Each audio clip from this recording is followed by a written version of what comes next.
All right, and welcome to Story Brew. Today's story is a real killer.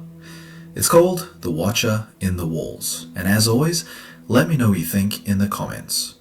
For all future episodes, be sure to like and subscribe as it really helps out the channel.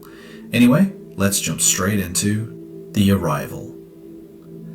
Evelyn Whitlock stood in the long grass, suitcase in hand, watching the final drizzles of rain snake down the rear window of the moving van as it rolled away into the grey horizon. Behind her, Graver's Hollow loomed. A crooked, red brick house hunched between thorny hedges and dead trees like an old woman with secrets. She had seen it online. Cheap, remote, needs work, the listing had said. But Evelyn didn't mind.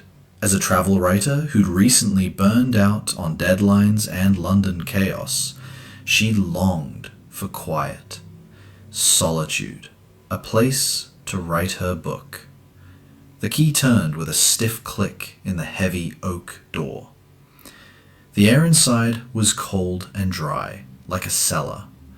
Shadows stretched across the floorboards as Evelyn entered, the wood groaning beneath her feet. She whispered to herself, more to break the silence than anything. It's just an old house. Just old bones. She lit a candle. The electricity wouldn't be turned on until morning, and unpacked a few essentials. As the wind picked up outside, she curled under a thick blanket in the lounge, scribbling notes in her journal by candlelight. That's when she heard it. Tap, tap, tap. Sharp, measured, from the wall behind the bookshelf. The tapping. Evelyn froze, her pen hovering over the page. Probably the pipes, she reasoned. Old houses are full of weird noises. Still, she stood and pressed her ear against the wall. Silence. She knocked back. Nothing. Feeling foolish, she laughed to herself and went to bed. But the tapping returned. The next night, tap, tap, tap. This time exactly at 1:03 a.m.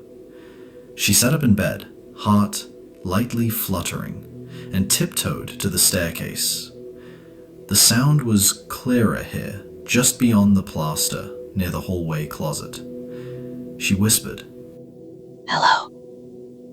From inside the wall came a faint movement, like someone shifting their weight. Then, I know you're listening. a man's voice, hoarse, cold, right against the wall. Evelyn stumbled back, nearly falling. She fumbled for her phone, but there was no signal, no Wi-Fi. Just darkness and the steady sound of rain hitting the windows. The next morning, she found a folded note slid under the front door. Childlike handwriting. Crayon. No envelope. Don't go in the attic, it said. The attic? What attic? She hadn't seen one. Later that day, Evelyn searched the upstairs landing and found it, a trapdoor, half hidden beneath a yellowed rug. She dragged over a chair and pushed it open, revealing a narrow ladder climbing into pitch blackness. The wood creaked with each step as she ascended. Inside, dust swirled in the beam of her phone's flashlight. There were old boxes, a rocking chair, and the far wall. She gasped. It was covered in eyes. Hundreds of them, drawn in charcoal, some wide and round, others bleeding, some with tears. And in the center, scratched into the plaster in red marker, Mrs. Corwell is watching. Her breath caught in her throat. She turned to leave and screamed. Behind her, a broken doll sat, propped on a crate. Its eyes were missing. Its head had been cracked open and filled with dead flies. That evening, Evelyn fled the house and walked 2 miles through the rain to the Rusty Mare, the local pub. Muddy, cold, eyes darting behind her. The bartender, a weathered man named George, poured her a whiskey and listened. "You bought the Hollow?" he asked, frowning. "Yes. I didn't know anything about Corwell? The attic?" "You wouldn't. Folks around here don't like to talk about it," he sighed. 1950s. Edith Corwell was a schoolmistress, ran her own lessons from that house. Kids would come for extra tutoring, maths, writing, discipline. She was strict, real old-fashioned. Evelyn leaned in. And? One kid, Timmy Blackwell, went missing. Rumors were she locked him in the attic. Police searched, never found a body. Corwell claimed he ran away. Did they arrest her? No proof, but then she was found up there herself. Dead, locked inside. No one knows how. Starved, they say. Scratched something into the wall before she died. Just one word. Watch. Evelyn returned home just after midnight. The rain had turned to a downpour. Her boots squelched on the mat. She reached for the light switch. Nothing. The power was still out. She lit candles, tried to call someone. No signal. Then she saw it, written on the steamed-up kitchen window. "You went in the attic." Her stomach dropped. From the hallway came a thud, followed by dragging sounds, like furniture scraping slowly across wood. Then the tapping began again. But this time, not just in one place. Tap, tap. From the stairs. Tap, tap. From beneath the floor. Tap, tap, tap. From the ceiling above her. Whispers curled through the walls. Names, numbers, laughter. She ran for the door. It wouldn't open. She tried the windows, nailed shut. The house was holding her. From the shadows, she heard footsteps.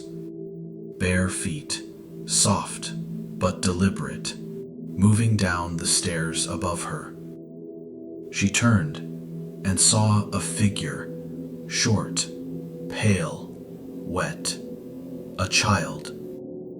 His face blurred by shadow, but his voice clear. "She made me watch too." Then he vanished into the wall. Evelyn waited until dawn. When the rain finally stopped, she tore the door open with a hammer she found in the shed. Her car somehow now started. She never looked back. Within a week, she had sold the house to a development firm. No one else has lived in it since. They say it's now sealed, but rumors continue.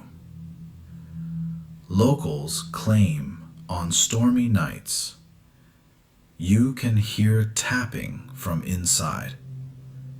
And once, a teenage daredevil broke in on Halloween.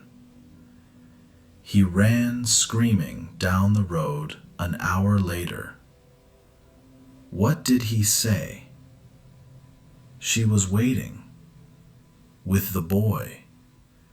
They were both in the walls. Listen closely and ask yourself this.